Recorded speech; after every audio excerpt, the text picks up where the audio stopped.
everybody, welcome to Road Rants. Can you smell that? It's New Jersey. That's where I am right now. I'm driving home from a concert I just saw, Ozzy.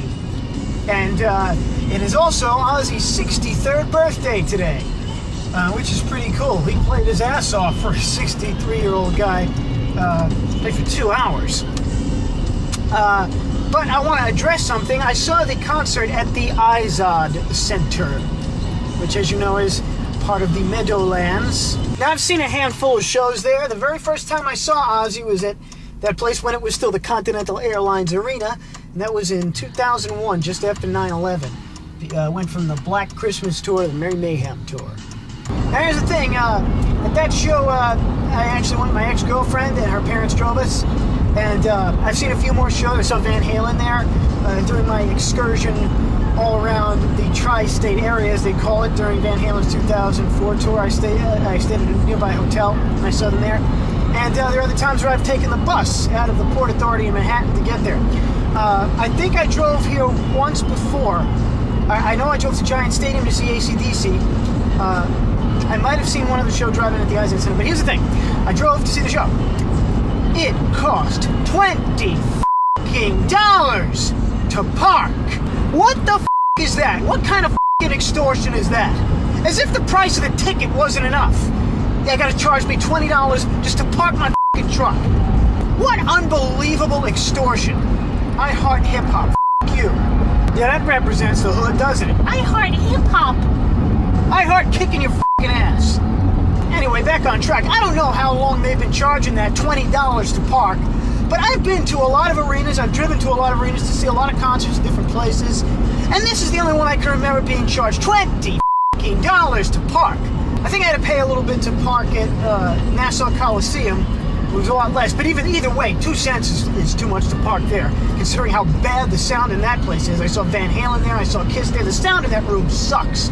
I don't know who built that place, but they didn't build it with a concert in mind, I'll tell you that much. Now, the place I see the most concerts at is the theater at Jones Beach.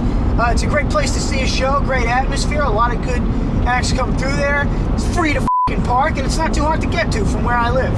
This place is a bit out of my way, but worth it to see Ozzy and to see some of the other shows I've seen here. Now, I've been known to travel pretty far out of my way to see a good concert.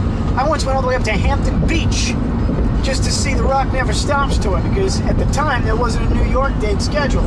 Stayed in a hotel overnight just to see one show.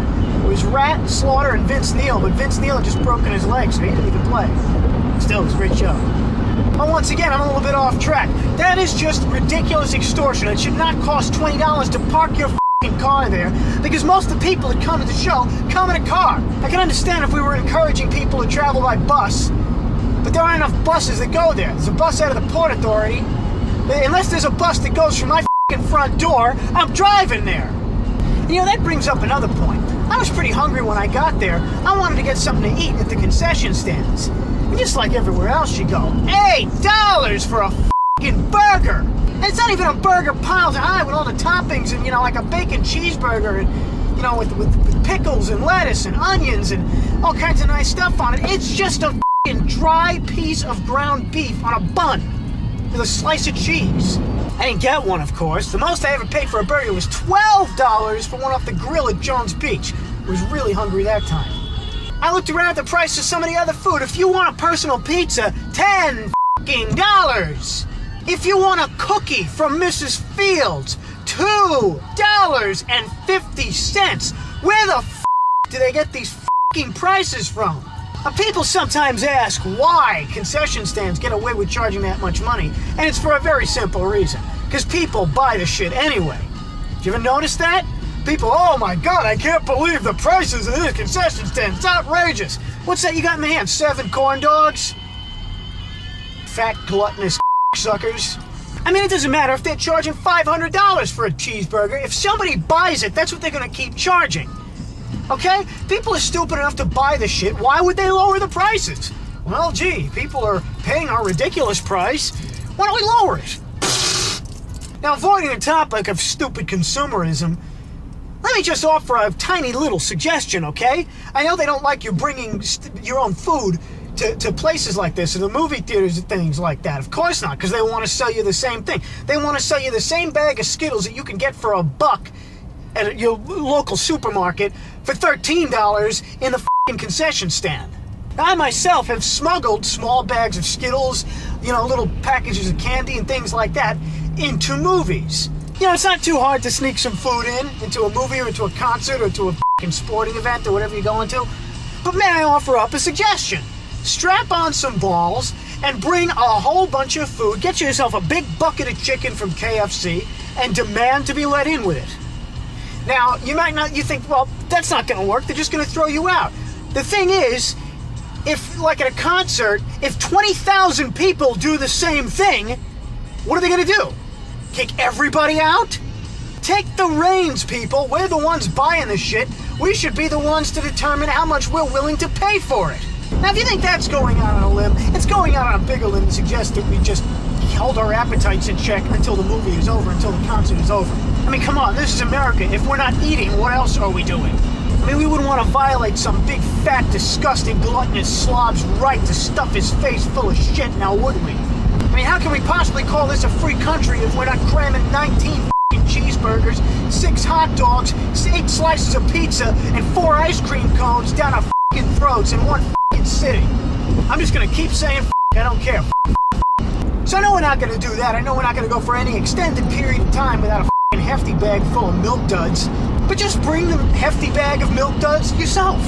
Now, maybe it might help if you organize some kind of thing like that. Maybe I'll start a website organizing group movie viewings and group concert attendances, all of you bringing your own food.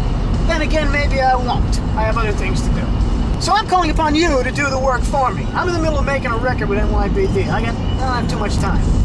Get a bunch of your friends, or enemies if you don't have any friends, or wives if you're from Utah, and go to a movie and bring your own food. Don't sneak it in, just, carry it in and say, we're paying, we're coming in, we're bringing this food with us, and if you don't let us in, we're gonna f***ing riot. So that's why you need more than a few people, because a riot of 3 people isn't really much of a riot. Oh, am I inciting a riot? Is this a crime? Well, no, I'm exercising my First Amendment right, and I'm encouraging you all to f***ing riot. Now, you might be thinking the First Amendment doesn't protect you, encouraging people to commit crimes. Well, it's not a crime to be a riot, right? Because Alice was a riot. She was a regular riot, Alice. I understand the purpose of a concession stand, like everything else we have in this country, is convenience. And it's not very convenient to bring your own food, especially if you want to bring a grill and barbecue. But convenience comes at a price, and if we want to drop the price of the convenience, we're going to have to do without the convenience just a little bit. Do you know how much better off this country would be if all of us, what better people we'd be if we just dropped just a little bit of our own personal convenience? It makes you stronger. Too much convenience makes you a f***ing pussy. It works for me. You know why I'm not a pussy? Because I live in a f***ing box under the bridge. You talk about inconvenient, it's winter. If I want to take a piss, I got to open my collar. Okay, maybe that's pushing it just a little bit. But come on, people, sacrifice just a little bit of that convenience. Bring your own food to your concerts and movies and sporting events and anything else. Okay? After a while, they're going to lower those concession stand prices. And then we'll have the convenience back at a better price. And if we're not going to do that, if we're not going to just, strap our balls on and take some action so we don't have to pay outrageous prices for not so good food and sometimes downright bad food, well, at the very least, think of the guy who came up with this great idea and charge me half price to concession stands, okay? Because that's really all I care about. As long as I'm saving some money, I don't give a f***. It's called self-centered personal greed, and it's what makes the world go round, along with hostility. And if you don't believe me, well, f*** you! This has been Road Rants, people. I'll see you later.